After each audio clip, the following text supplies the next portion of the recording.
There is a photograph. You have probably seen it. A smear of orange fire surrounding an absence so absolute it looks less like an object and more like a hole punched through the fabric of the image itself. A tear in a canvas, a wound in the visible world. Released on April 10, 2019, for a few hours the entire planet stared at it together. This dim and ancient ring of heated gas orbiting something that does not allow light to escape. Astronomers called it M87 star, a supermassive black hole sitting at the center of a galaxy called Messier 87, 55 million light-years away. The photograph was assembled not from a single telescope, but from 8 observatories distributed across the surface of the Earth, from Antarctica to Hawaii to Chile to Spain, all synchronized to the rotation of our planet so that together they briefly formed an instrument the size of the world. A planetary eye opened at last. People wept when they saw it. Scientists who had spent decades on the project buried their faces in their hands. A woman named Katie Booman, who had written the imaging algorithm that made the picture possible when she was a graduate student, stared at her laptop screen with her palms pressed to her cheeks in the posture of someone witnessing something they do not quite believe. A journalist in the back of the press conference photographed her looking at it. For a brief, strange moment, that image of a young scientist looking at the shadow of a point of no return was one of the most shared photographs on the internet. What everyone was looking at was a shadow, not the black hole itself, which cannot be seen, because to see something you need light to travel from it to you, and light does not travel outward from a black hole. The shadow cast by the event horizon onto the glowing gas that surrounds it, an absence made visible by what it excludes, the shape of a boundary that marks the end of the observable universe, drawn in fire. We have known about black holes in some form for nearly 2.5 centuries. We have been wrong about them repeatedly, confidently, and in ways that turned out to matter enormously. We have assumed they were mathematical curiosities with no physical existence. We assumed they were perfectly silent. We assumed they were eternal. We assumed they destroyed information. We assumed we knew where they came from, how many there were, and what lay inside one. And on almost every one of these questions, the black hole has surprised us. Sometimes catastrophically, sometimes in ways that required us to revise not just our answer, but our understanding of what kinds of answers physics is capable of giving. This is not a story only about what we know. It is equally a story about the shape of our ignorance, about how the most careful and gifted human minds, armed with the best instruments their civilization could build, have been wrong again and again, and about how each correction has been stranger and more interesting than the idea it replaced. Every time we thought we understood what a black hole is, the black hole turned out to be more, and there is no particular reason to think that process is finished. Think of the history of our understanding as a series of rooms, each room turning out to be larger than the one before, each new wall retreating as we approach it. We began in a small room with a thought experiment about a dark star. We arrived 240 years later at a photograph assembled from 8 telescopes on 4 continents. In between, the rooms have kept getting larger. Let us begin in the first one. In 1783, a man named John Michell sat in his rectory in Thornhill, Yorkshire, and wrote a letter to the Royal Society in London. Michell was a geologist, a seismologist, an astronomer, one of those 18th century polymaths who seemed constitutionally incapable of not thinking rigorously about things. He had invented the torsion balance, contributed foundational work to the study of earthquakes, and was one of the first people to correctly analyze the statistical distribution of double stars in the sky. In his letter to the Royal Society, he described the following thought experiment. If a star were massive enough, its surface gravity would be so intense that the escape velocity from its surface, the minimum speed required to leave its gravitational pull entirely, would exceed the speed of light. Light, Michell knew, traveled fast, but not infinitely fast. Its finite velocity had been measured roughly since Ola Römer's observations of Jupiter's moons in the 1670s. Therefore, Michel reasoned, if a star were sufficiently massive, light could not escape its surface. The star would be invisible to any distant observer. You could only know it was there by its gravitational influence on nearby objects, the way a dark planet can be inferred from the wobble it induces in a star. He called them dark stars. The letter was received with interest and politely filed, and the concept was promptly forgotten for most of the next 2 centuries. This was not entirely unreasonable. Michel's dark star contained the right intuition, but the wrong physics. He was working within a Newtonian framework that treated light as a stream of particles with mass, pulled downward by gravity the way a cannonball is. 11 years after Michel, the French mathematician and polymath Pierre-Simon Laplace arrived at the same conclusion through slightly different reasoning and published it in his 1796 Exposition du Système du Monde. He too presented the calculation. He too noted that an object sufficiently massive would be invisible from the outside.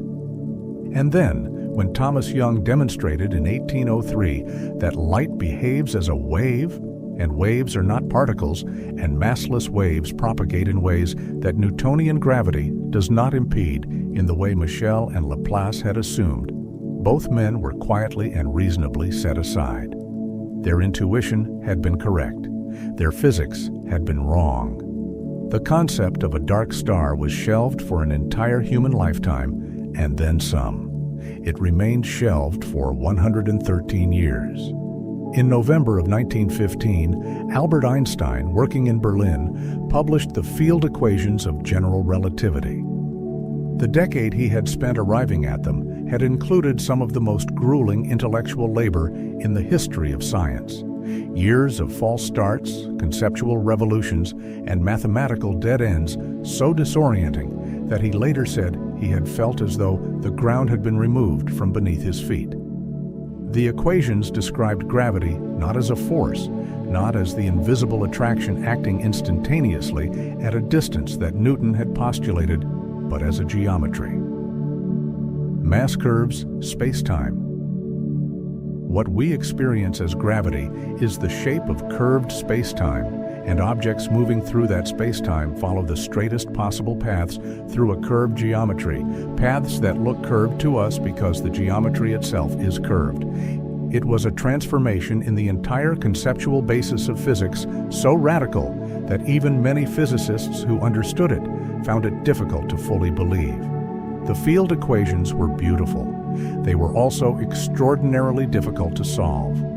Einstein himself believed they were too complex to yield exact closed-form solutions and expected that any practical work would require approximation methods. He was wrong about this within months. Karl Schwarzschild was a German physicist serving on the Russian front during the First World War when Einstein published his equations. He was calculating artillery trajectories, sleeping in the trenches, managing the ordinary dread of the Western Front's Eastern Mirror, and, in whatever hours remained, reading Einstein's new papers with the focused pleasure of a man encountering exactly the problem his mind was built for. By the end of December 1915, working in those conditions, he had found an exact analytical solution to Einstein's field equations. His solution described the gravitational field surrounding a perfectly spherical, non-rotating, uncharged mass in an otherwise empty universe. The simplest possible case, but still the first exact solution of Einstein's equations that anyone had found. He mailed his derivation to Einstein from the front. Einstein read it at a meeting of the Prussian Academy of Sciences in January of 1916. And wrote back to Schwarzschild that he had not expected an exact solution to be found so quickly, and that it was a genuine pleasure. Karl Schwarzschild died 5 months later, in May of 1916, from pemphigus, an autoimmune disease he contracted in the trenches. He was 42 years old. His solution contained something troubling.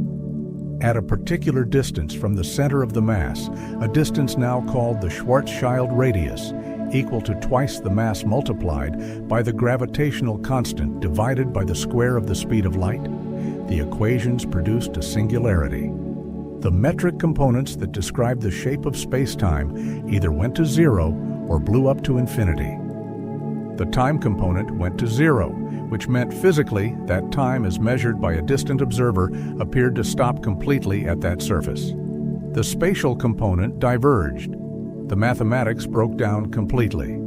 Schwarzschild himself believed this was almost certainly an artifact of his coordinate system. Einstein agreed, and in 1916, the agreement of Einstein was not lightly dismissed.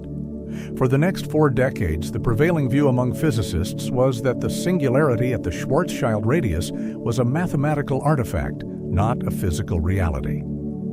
Change your coordinate system, they thought, and it would go away. The analogy often used was a map of the Earth.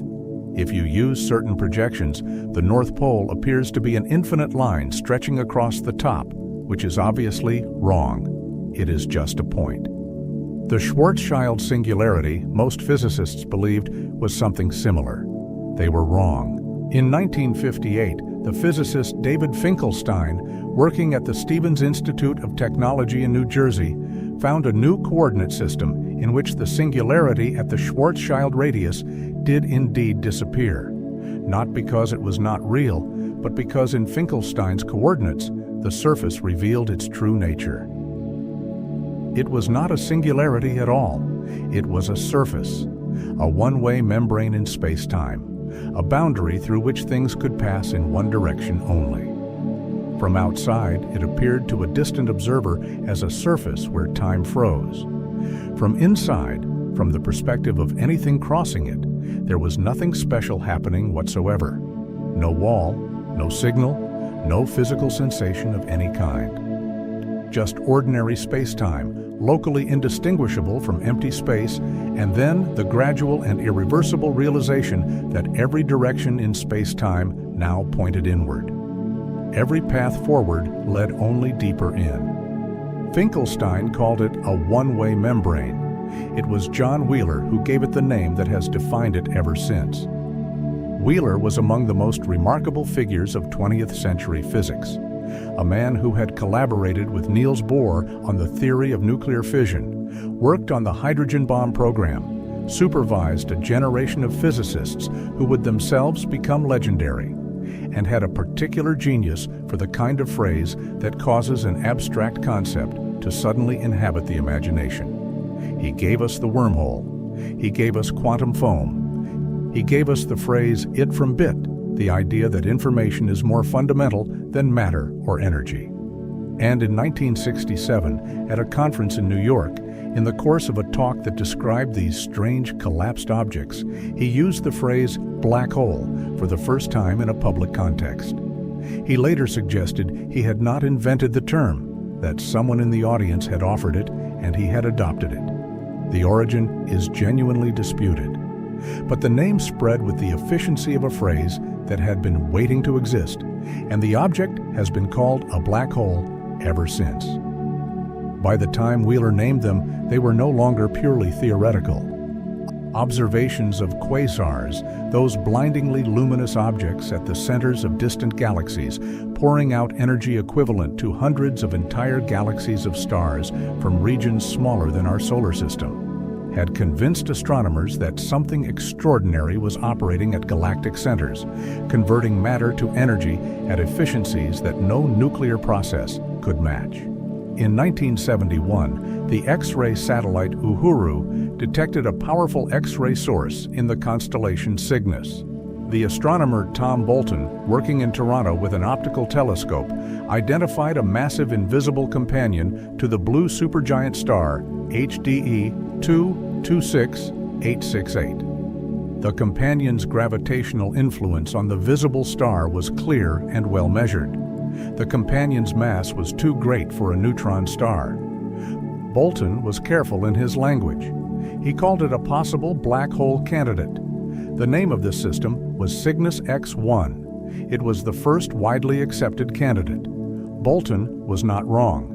The event horizon is the feature that distinguishes a black hole from merely a very dense and massive star. It is not a surface in any material sense. There is nothing there to touch, no wall, no membrane. It is a location in space-time, a boundary defined entirely by the geometry of curved space around an extreme concentration of mass. Beyond the event horizon, the curvature of space-time has become so extreme that all future pointing paths, all directions in space-time that lead to any kind of future, curve back inward. This is the crucial point, the one that ordinary language struggles to express. It is not that light or matter tries to escape and is pulled back, the way a ball thrown upward is eventually returned to the ground. It is something more absolute. Beyond the event horizon, there is no direction in space-time that leads outward. Every direction points toward the center. The future itself, or anything inside the event horizon, is the singularity. Inside a black hole, the roles of space and time are exchanged in a way that makes the familiar intuition about black holes literally backward. We tend to think of the singularity as a place, the center, the bottom of the hole, the destination of everything that falls in. But the singularity is not a place. It is a moment in time. It is the future. Everything inside the event horizon is moving toward it as inevitably as you are moving toward tomorrow. And the reason nothing can avoid it is not because it is pulling things inward the way a drain pulls water, but because it is what the future becomes once you cross the horizon. You cannot avoid the singularity inside a black hole for the same reason you cannot avoid Thursday. You are traveling through time, and inside the horizon, the singularity is where time ends. The term event horizon, when you understand this, reveals its full precision. It is the horizon of events. Everything that happens beyond it is causally disconnected from us, as unreachable as the events of a universe that hasn't happened yet. Not unreachable because of distance, not unreachable because of speed, but unreachable because of the geometry of time itself. Now, here is the first of the things we were systematically wrong about. For most of the 20th century, the understanding was that black holes formed in essentially one way. A massive star, at least 20 to 25 times the mass of the Sun, exhausts its nuclear fuel after millions of years, collapses when the thermal pressure can no longer support it against gravity, and the outer layers rebound in a supernova while the core, if massive enough, collapses without limit. Electron degeneracy pressure is insufficient to halt it. Neutron degeneracy pressure is insufficient. There is no force in nature adequate to the task. The collapse continues to a singularity. This is all true. Stellar mass black holes, ranging from approximately 3 to roughly 100 solar masses, do form this way. But by the 1970s, observations of galactic centers were revealing something that this picture in no way accounted for. At the centers of virtually every large galaxy that astronomers could examine closely enough, there appeared to exist a black hole not of tens of solar masses, but of millions or billions. Sagittarius A star, the object at the center of the Milky Way, has a mass of approximately 4 million solar masses. The black hole in M87, the one photographed in 2019, contains 6.5 billion. These are called supermassive black holes, and they are not exceptions or anomalies. They appear to be universal, a standard feature of large galaxy formation, as common as the galaxies themselves. How they formed is one of the most consequential unsolved problems in astrophysics. Quasars, actively accreting supermassive black holes blazing with released gravitational energy, have been observed less than 1 billion years after the Big Bang. The universe is 13.8 billion years old.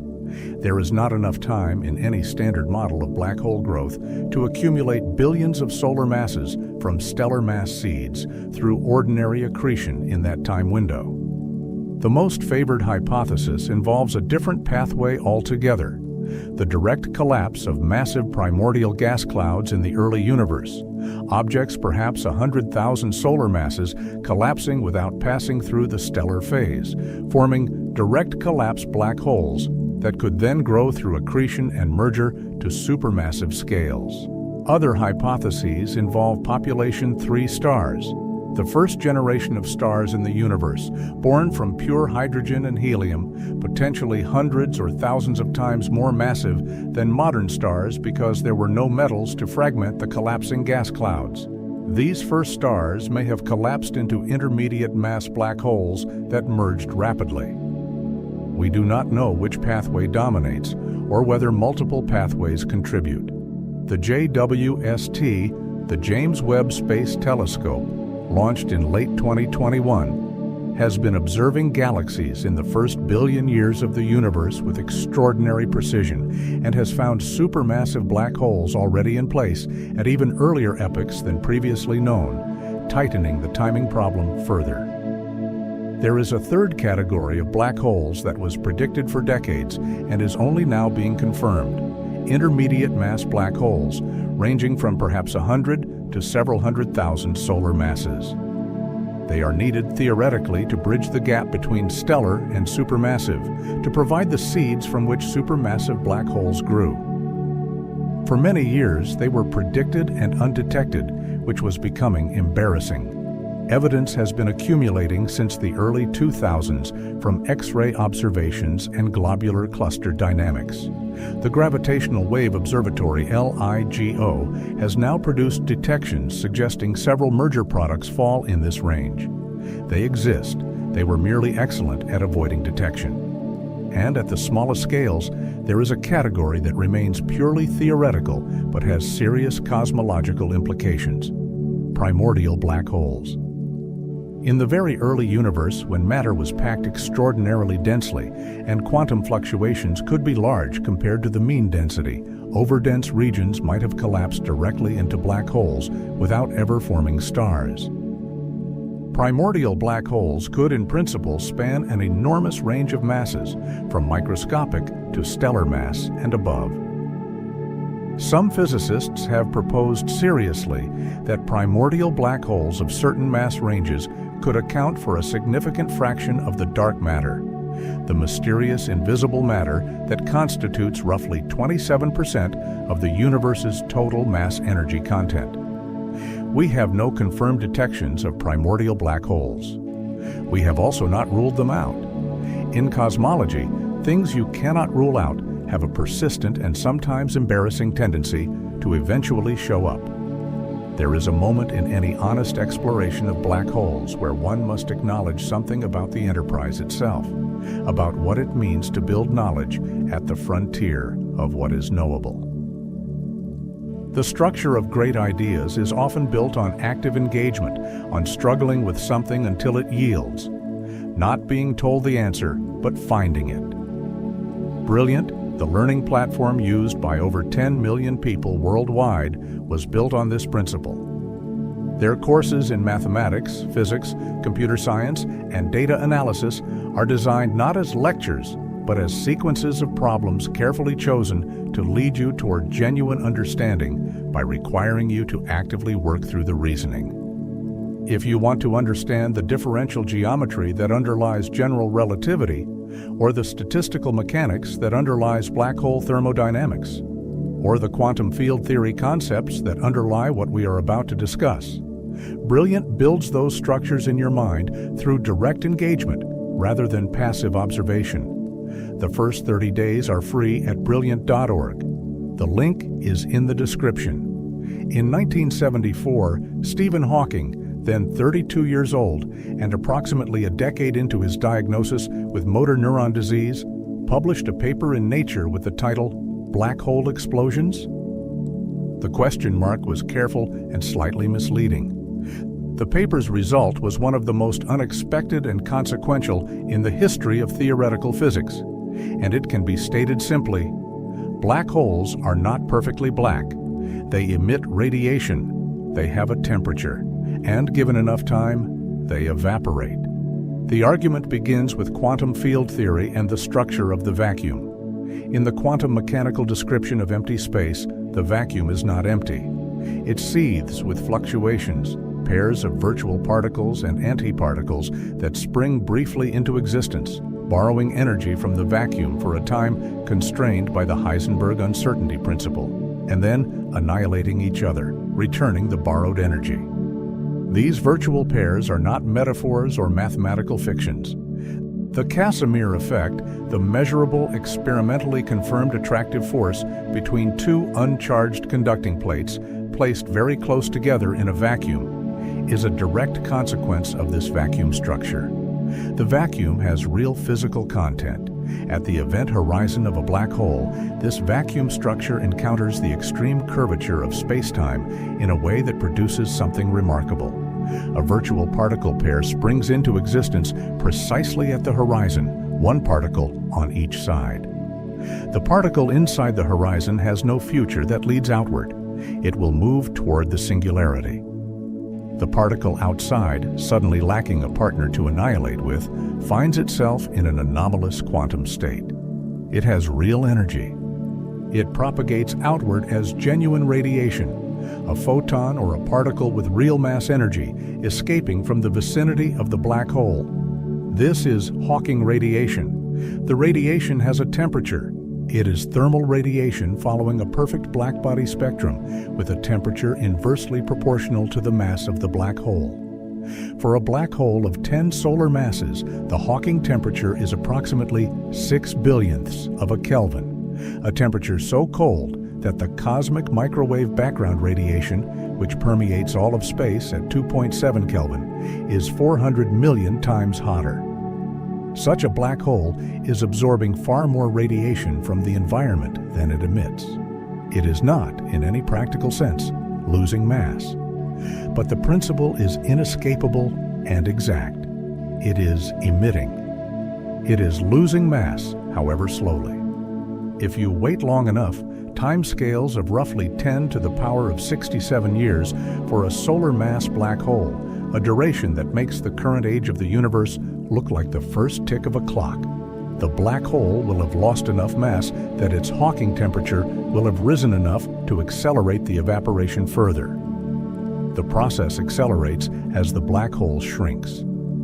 Eventually, in a brief final burst of energetic radiation, the black hole ceases to exist.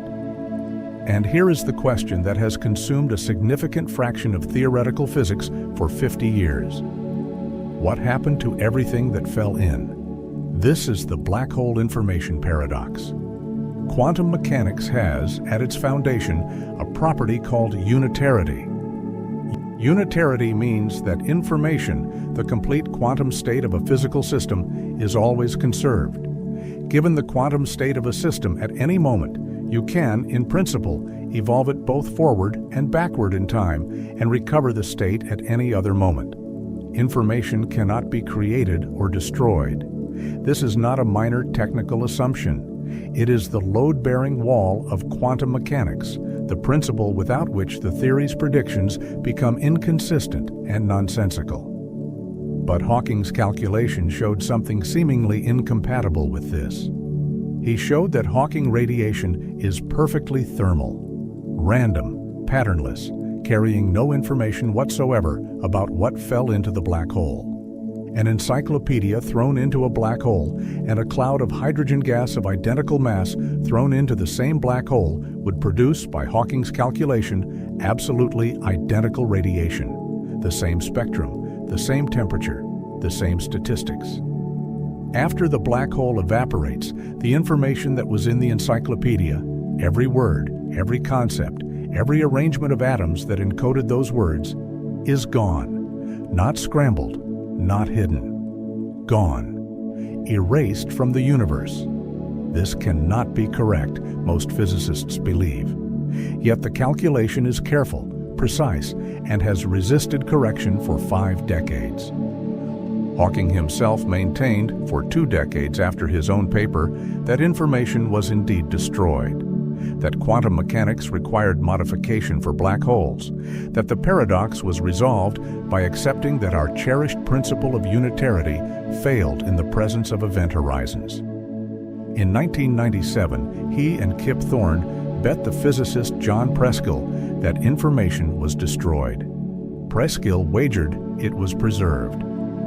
In 2004, at a conference in Dublin, Hawking publicly and dramatically changed his mind. He announced that he had been wrong, that information was preserved, encoded somehow in subtle correlations in the Hawking radiation that his original calculation had not captured.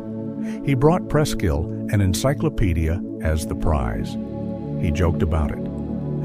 Kip Thorne declined to concede because Hawking's new argument, while suggestive, was not yet conclusive. The question has remained, in technical terms, unresolved. The most dramatic recent contribution to the paradox came in 2012 from a paper by Ahmed Almehri, Donald Marolf, Joseph Polchinski, and James Sully, the AMPS paper, or the firewall paper. Their argument cut with surgical precision. If information is preserved in Hawking radiation, if the radiation emitted late in a black hole's evaporation is entangled with the radiation emitted early as unitarity requires, then this late radiation cannot also be entangled with the vacuum on the interior side of the event horizon. Quantum mechanics absolutely forbids a quantum system from being maximally entangled with two independent systems simultaneously. But the smooth, locally empty space-time that general relativity predicts at the event horizon requires the outgoing Hawking radiation to be entangled with modes inside the horizon in order to be in the smooth vacuum state. If unitarity requires the late radiation to be entangled with the early radiation, the smooth interior space-time cannot exist. The conclusion is striking. At the event horizon, instead of the smooth and locally unremarkable boundary that general relativity predicts, a boundary that an infalling observer in a large black hole would cross without feeling anything unusual. There must be a wall of extremely high-energy radiation, a firewall. Anything crossing the horizon would be instantly incinerated. The event horizon is not the quiet, undramatic threshold of general relativity. It is the most violent environment imaginable. This contradicts general relativity in a direct and unavoidable way. For a sufficiently massive black hole, the tidal forces at the horizon are negligible.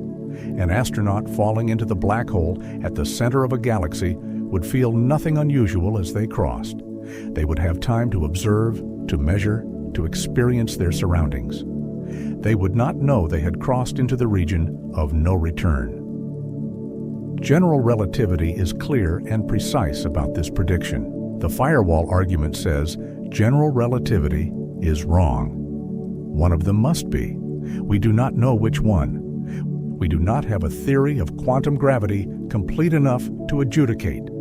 We cannot observe what happens at the event horizon. The firewall paradox is a symptom of a deeper incompatibility between our two foundational theories of physical reality, one that becomes acute precisely where black holes push both theories to their limits simultaneously.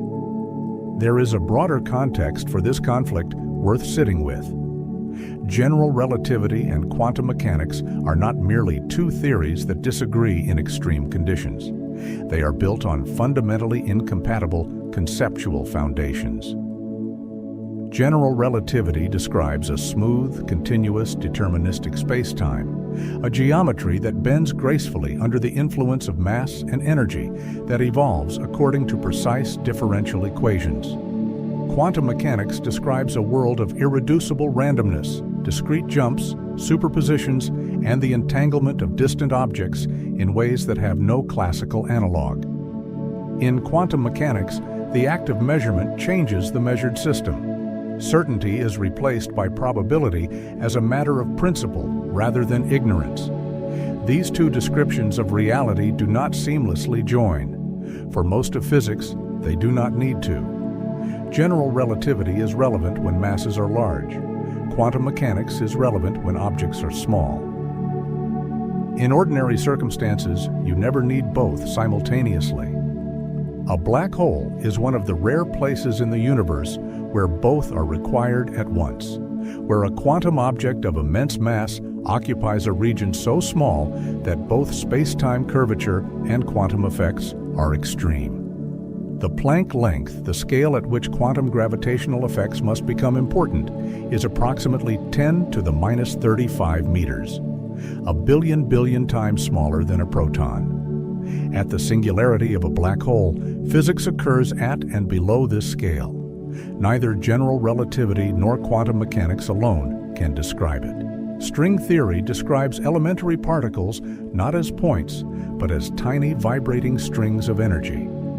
Different vibrational modes of the string correspond to different particles. The graviton, the quantum carrier of gravitational force, emerges naturally as one of these modes.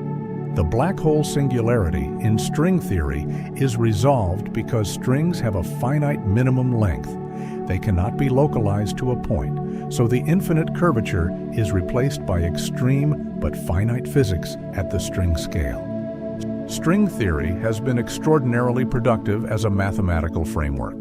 The ADS/CFT correspondence, which relates a gravitational theory in a space of certain dimensionality to a quantum field theory without gravity on its lower dimensional boundary, has found applications throughout condensed matter physics, quantum information theory, and the study of quantum chaos. But as a physical theory, string theory has not yet made a falsifiable prediction that distinguishes it from alternatives. It awaits confrontation with experiment. Loop quantum gravity begins from a different premise entirely, quantizing the geometry of space-time itself. In loop quantum gravity, space is not continuous. It is composed of discrete quantum units of geometry. The smooth space-time of general relativity is an emergent approximation to this underlying discrete structure.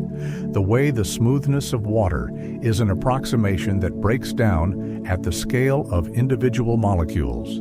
In loop quantum gravity, the black hole singularity is replaced by a quantum bounce, a region of extreme but finite density from which a new expanding region might emerge on the other side. What both approaches agree on is this: the singularity is not physically real. It is the prediction of a theory operating outside its domain of validity. Whatever actually exists at the center of a black hole requires the next physics to describe. There is another revolution in our understanding that came not from gravity or quantum mechanics, but from thermodynamics, and it arrived in a way that its discoverer initially faced fierce resistance. In 1972, a graduate student named Jacob Bekenstein at Princeton proposed that a black hole has entropy, not as a metaphor, but literally in the precise quantitative sense of Boltzmann's formula. Bekenstein showed that the entropy of a black hole should be proportional to the area of its event horizon. He derived a formula and proposed a generalized second law of thermodynamics. Total entropy, ordinary matter. Entropy plus black hole entropy can never decrease. You cannot violate the second law by throwing entropy-laden matter into a black hole. The black hole gains entropy equal to or greater than what was thrown in. The immediate objection was clear. If a black hole has entropy, it has a temperature. If it has a temperature, it must radiate. And a black hole, by definition, cannot radiate. Hawking himself argued this point against Bekenstein. And then, 2 years later, Hawking discovered Hawking radiation, which showed that black holes do radiate thermally, and that the temperature of the radiation was exactly consistent with Bekenstein's entropy formula. Bekenstein had been right. Hawking had been wrong. The Bekenstein-Hawking entropy formula is one of the most significant equations in 20th century physics. It states that the entropy of a black hole is proportional to the area of its event horizon divided by 4 times the Planck length squared. Entropy proportional to area rather than volume implies something deeply strange. All the information content of a 3-dimensional region can be encoded on its 2-dimensional boundary. This is the holographic principle. The idea that the universe, at some fundamental level, is two-dimensional in its information content, and that the three-dimensional world we experience is a kind of projection from the surface that contains it. The holographic principle, derived from thinking about black hole thermodynamics, has become one of the foundational ideas of modern theoretical physics. The ADS/CFT correspondence that emerged from string theory is the most precise realization of this principle we have found. It says that the description of the interior of a region of space with gravity is mathematically equivalent to a description of quantum physics on the boundary of that region without gravity. The interior is a holographic projection of the boundary. If this is correct, and there is strong mathematical evidence that it holds in certain idealized geometries, then the interior of a black hole is not as causally isolated from the exterior as classical general relativity implies. The information about what fell in is encoded on the boundary in the correlations of the Hawking radiation. The sealed room is not sealed in the way we thought. In 2019, a group of physicists found that when they computed the entropy of Hawking radiation using quantum gravity techniques, including geometries with island regions connected to the black hole interior, the entropy followed the page curve, the pattern required for information to be preserved.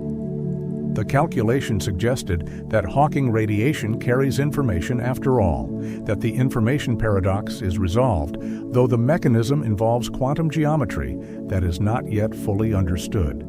None of this is confirmed as the final answer, but it represents the most serious progress on the information paradox in decades, and it points consistently toward a picture in which the universe's commitment to unitarity holds even in the presence of the most extreme objects it contains. While theorists were arguing about firewalls, observers were doing something that had seemed, for most of a century, completely impossible.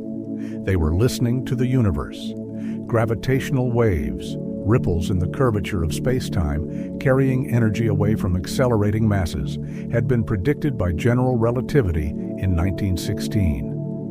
Einstein himself was uncertain whether they were physically real or mathematical artifacts of his coordinate system, and wavered on the question for years before concluding they were real. The first indirect evidence for their existence came in 1974, when Russell Hulse and Joseph Taylor discovered a binary system of two neutron stars, PSR 1913 plus 16, whose orbital period was shrinking at exactly the rate predicted if the system were losing energy by radiating gravitational waves. Hulse and Taylor received the Nobel Prize for this discovery in 1993. But the gravitational waves themselves had never been directly felt. They were so weak, producing fractional changes in length smaller than 1 part in 10 to the 21st, that detecting them seemed to many physicists implausible as a practical matter. LIGO, the Laser Interferometer, Gravitational Wave Observatory, was built to do the implausible. 2 facilities, one in Hanford, Washington, and one in Livingston, Louisiana, each consisting of 2 4-kilometer vacuum tubes arranged in an L shape. Laser light bounced hundreds of times between precisely polished mirrors, the 2 arms compared in an interferometer sensitive to length differences smaller than the diameter of a proton. The project required $1 billion, 30 years of development, contributions from thousands of physicists and engineers, and the resolution of engineering challenges so severe that the project was nearly canceled multiple times during its development. The physicists who fought for its funding were betting on an observation they could not guarantee, arguing that the potential discovery was worth the investment. They were right in a way that turned out to exceed even their projections.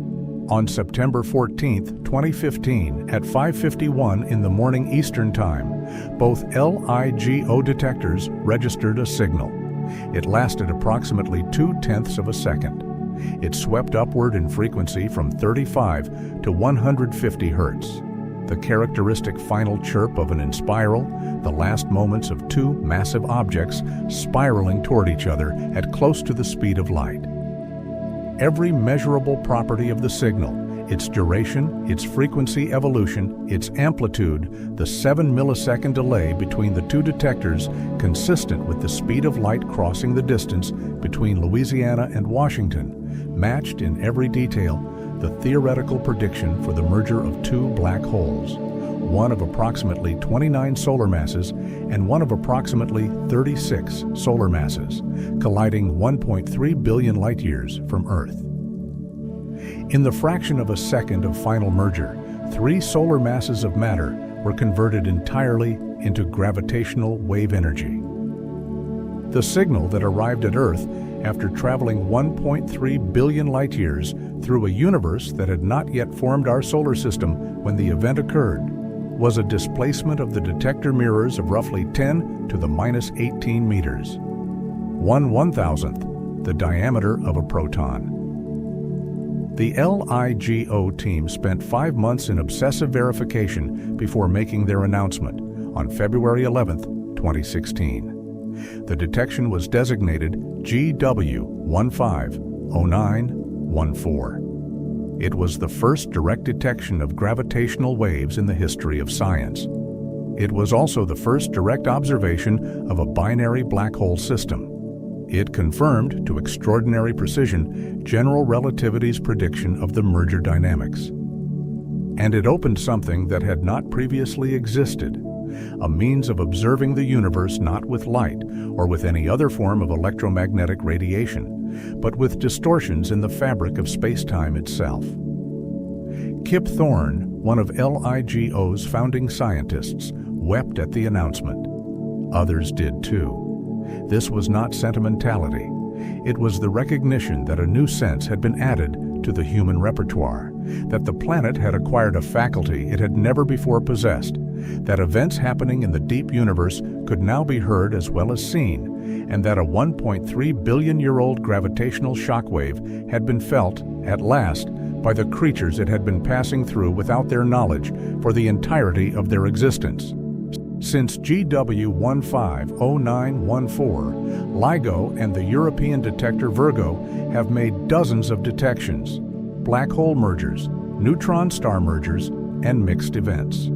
Every detection has confirmed general relativity's predictions in detail. None has found a departure from the theory. This is simultaneously reassuring and slightly frustrating for theorists who are looking for exactly the kind of deviation that would indicate quantum corrections near the event horizon or novel physics at the singularity. General relativity so far has not failed a gravitational wave test. It keeps winning when it shouldn't have to. Before any of these revelations about gravitational waves, there was a quieter, stranger discovery about what black holes do to the things around them. A discovery about how the gravity of a black hole warps the very behavior of light in ways that turn the surrounding space into a natural telescope. When light passes near a massive object, general relativity predicts that its path will curve. This is gravitational lensing.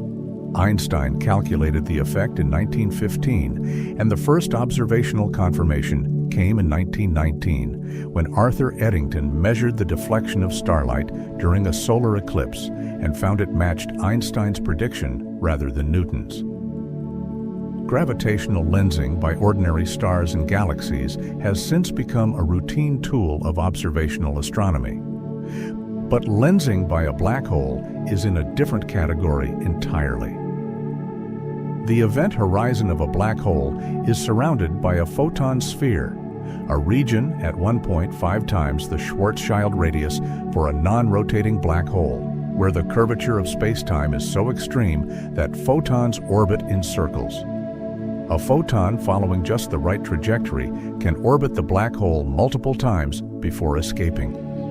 This means that light from objects behind a black hole doesn't merely bend, it wraps. You see not just one image of a background source, but multiple images, arcs, rings, and, in the perfectly aligned case, a complete bright circle called an Einstein ring. The photon ring in the M87 star image is a direct photograph of this effect, of light that has orbited the black hole once, twice, and in principle, many more times before escaping along our line of sight. The photon sphere also means that from inside a certain radius, you would see the entire observable universe compressed into a circle overhead as you approached the event horizon. The sky would fold around you. The stars of the universe, past and present, would appear in a shrinking ring above your head as you fell inward, their light arriving from all directions, blue-shifted and distorted into something unlike any sky you could otherwise observe. This is not a metaphor. It is a geometrical consequence of the trajectory equations in the Schwarzschild metric, and it has been precisely calculated. The black hole shadow, the dark region at the center of the M87 star, and Sagittarius A star images, is the projection of the event horizon onto the sky as seen by a distant observer, magnified by gravitational lensing to approximately 2.5 times the actual horizon size. Measuring the size and shape of the shadow is measuring the geometry of space-time around the black hole. The shape is sensitive to the black hole's spin and to any deviation from the Kerr geometry. The current images are not sharp enough to distinguish small deviations from the Kerr prediction, but future improvements in the Event Horizon Telescope, including the planned space-based extensions, will improve the resolution to the point where such deviations could, in principle, be detected. We are photographing the edge of general relativity's validity. We were also wrong about spin. Or rather, we had been working with an incomplete picture for 47 years. The Schwarzschild solution describes a non-rotating black hole, but this is an idealization. Everything in the universe rotates. Stars rotate. When they collapse, they conserve angular momentum. The black holes they form rotate, often rapidly. In 1963, Roy Kerr, a mathematician from New Zealand working at the University of Texas at Austin, found the exact solution to Einstein's equations for a rotating, uncharged black hole: the Kerr solution. It took 47 years after Schwarzschild to solve what should have been the obvious extension, which tells you something about the difficulty of the mathematics. A Kerr black hole has a geometry far richer than the spherically symmetric Schwarzschild case. It possesses two distinct boundaries rather than one. The outer boundary is the event horizon, still a causal one-way membrane. Outside the event horizon, however, between the horizon and an outer surface called the static limit, lies the ergosphere, a region where space-time itself is dragged by the rotation of the black hole, carried around like water in the wake of a spinning top. Within the ergosphere, it is geometrically impossible to remain stationary relative to the distant stars. The very fabric of space-time is moving, and everything within it is carried with it. But unlike the region inside the event horizon, the ergosphere can be exited. It is outside the point of no return. Roger Penrose in 1969 showed that this geometry permits energy to be extracted from a rotating black hole from outside the event horizon, the Penrose process.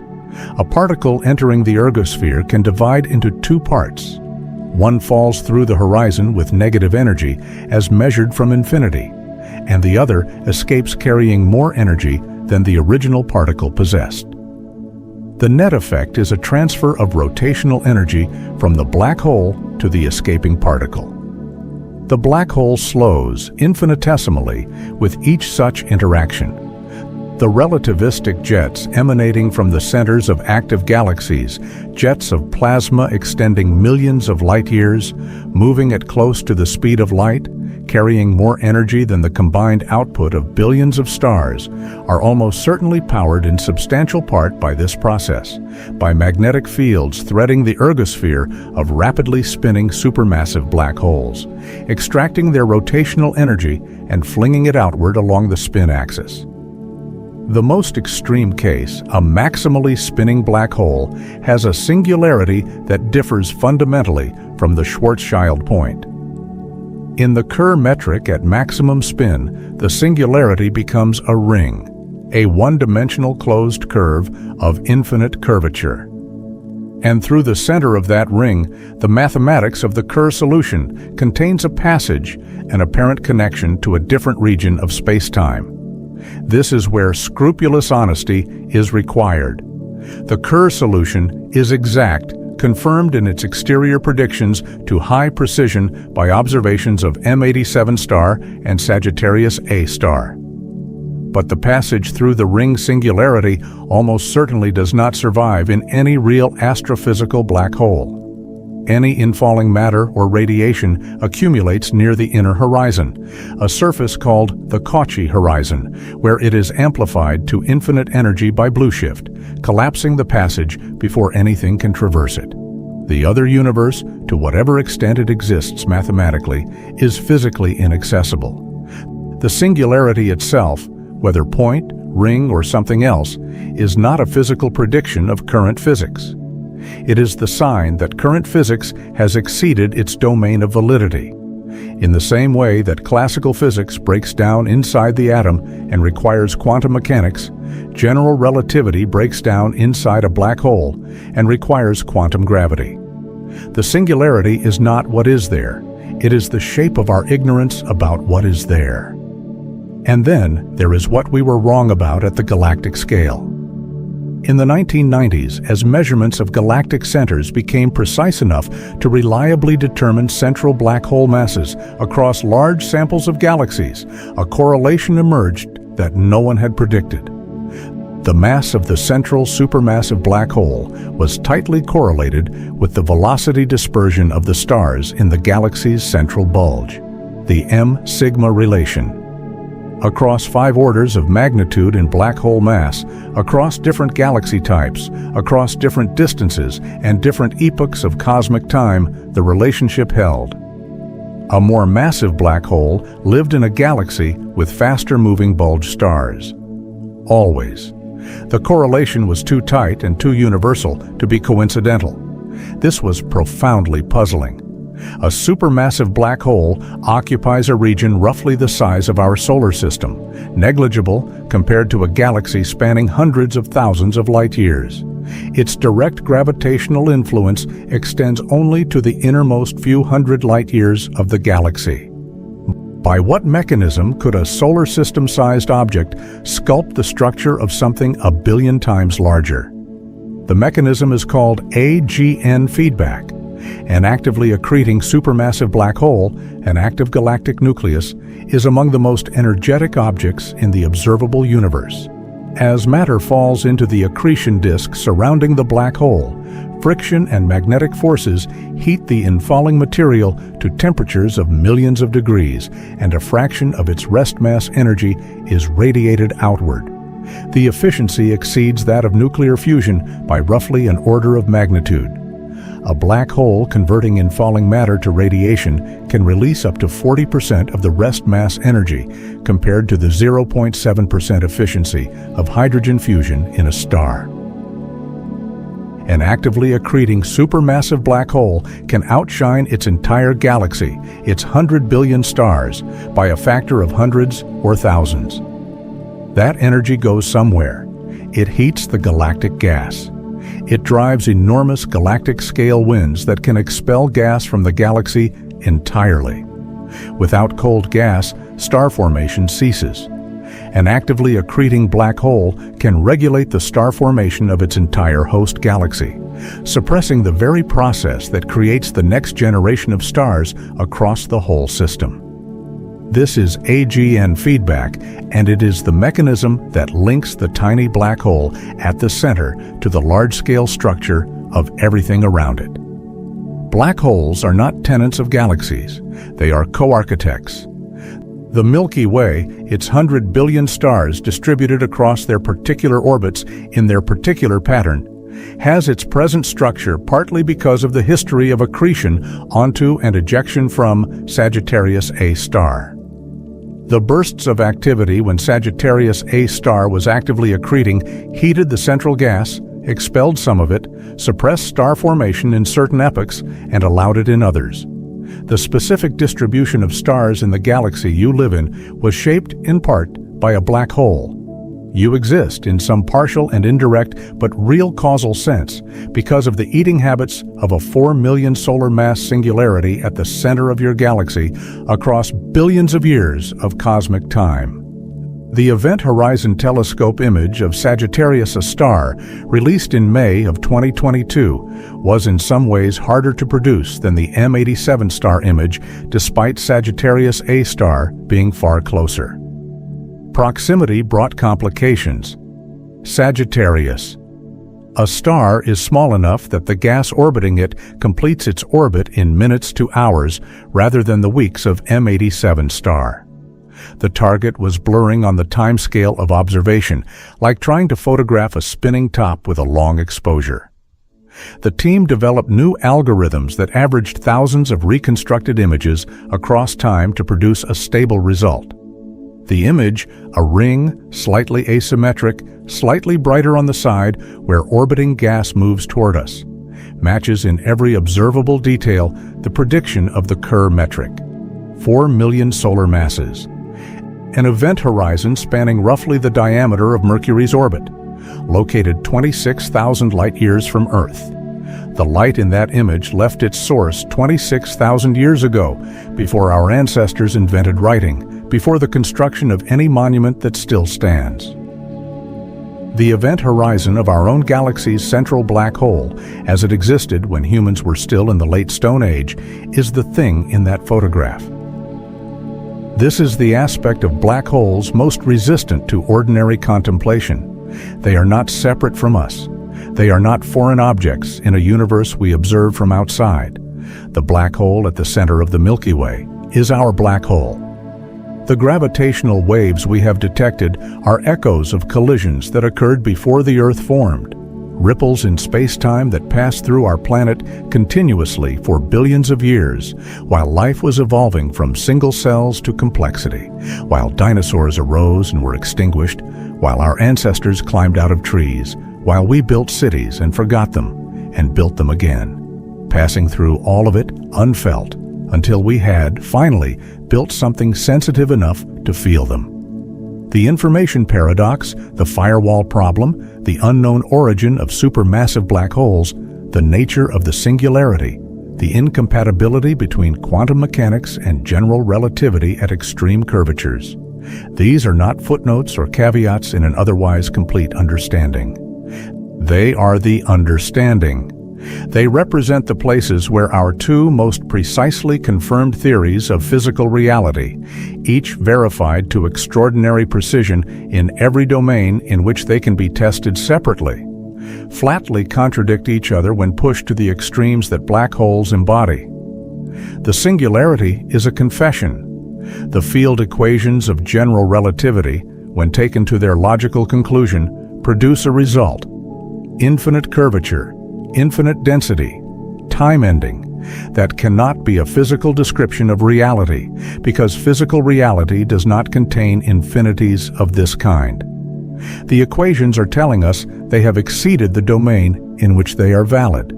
They are saying, here, something else must take over. What that something else is, the theory of quantum gravity that will supersede both general relativity and quantum field theory, does not yet exist in testable form. Loop quantum gravity, string theory, causal set theory. These are candidates, each with serious theoretical support, none confirmed by experiment. In loop quantum gravity, the singularity is replaced by a quantum bounce, a region of extreme but finite density from which, in principle, a universe could emerge. In string theory, the extended nature of fundamental strings prevents localization to a point and resolves the singularity differently. In almost every candidate theory, the interior of a black hole is something richer and more complex than classical general relativity describes. We cannot look inside. The event horizon is causally sealed. Nothing that happens beyond it can transmit information to the exterior universe. The inside of a black hole is defined precisely and irrevocably as the region of space-time from which we cannot receive information, not because our instruments are inadequate, but because the geometry of space-time does not permit it. It is not a practical limitation. It is a structural feature of reality. Unless the information paradox is resolved in the way current theoretical work suggests, unless Hawking radiation is, in fact, not thermal, but carries subtle quantum correlations encoding the information of everything that fell in which case the causal structure of the horizon is more complicated than we thought, in which case the interior and the exterior are not as completely separated as classical general relativity describes, in which case the sealed room has a crack in it that we haven't yet learned to read. The photograph from 2019 will not be the last. The Event Horizon Telescope is developing a space-based extension that would provide angular resolution impossible from any Earth-bound baseline. LISA, the Laser Interferometer Space Antenna, 3 spacecraft flying in formation around the Sun with separations of millions of kilometers, will detect the gravitational waves from merging supermassive black holes, signals that will persist for months or years and carry detailed information about the Kerr geometry of the objects involved. LISA will also detect extreme mass ratio inspirals, stellar mass black holes spiraling slowly and precisely into supermassive ones over years, tracing the curvature of the Kerr spacetime with a precision no current instrument approaches. If quantum gravity modifies the exterior space-time geometry in any measurable way, if the horizon is not what general relativity says it is, LISA may be the instrument that finds the first sign. We may, within the lifetimes of people alive today, see the first experimental signature of physics beyond general relativity in the strong field regime.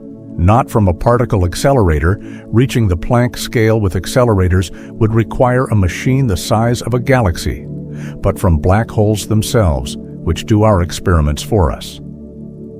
They compress matter and space-time to conditions no human technology could achieve, and then ring, merge, radiate, and spiral in ways that encode what happened at the bottom. The gravitational wave signal of a black hole merger is a message from the most extreme environment in the universe, written in the language of curved space-time. This is what the weeping in that press conference was about, not the excitement of a problem solved. The recognition of a problem that had just definitively become accessible. We have been engaging with black holes for 240 years, since John Michell wrote his letter in a Yorkshire rectory. We have been observing them for 50 years. We have been detecting their gravitational waves for less than 10. The first photograph is less than a decade old. By any measure, we are in the earliest period of a very long inquiry. Every black hole in the observable universe, the millions of stellar mass black holes scattered through the galactic disk, the supermassive black holes anchoring galactic centers across billions of light years, the hypothetical primordial ones that may populate the dark matter halos of every galaxy we can see. Every one of them is a sealed room. A place where the curvature of space-time has exceeded the point of no return. A place where time bends for anything that crosses the threshold toward a final moment that is not a location in space, but the end of time itself, inescapable, absolute, and, as far as we can currently reach, beyond our sight. We built a telescope the size of our planet and photographed the approach to that ending. We built instruments that feel the ripple of 2 sealed rooms colliding 1 billion years ago and 1 billion light-years away. We have mapped the gravity of our own galaxy's central black hole with such precision that we can trace individual stars on orbits that take decades to complete around something we cannot see. We are creatures of the middle scale. We evolved to navigate a world of modest gravity and moderate velocities, constitutionally unsuited to the extremes of the universe.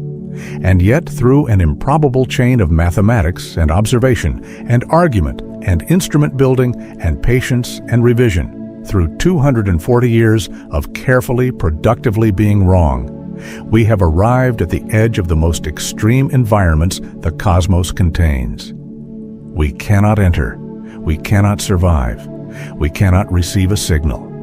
And still we look, and still, in its own time, with the indifference of physics, and the precision of mathematics, the universe sends back what it can. You've been watching everything we know about black holes and what we got wrong. Don't forget to like and subscribe.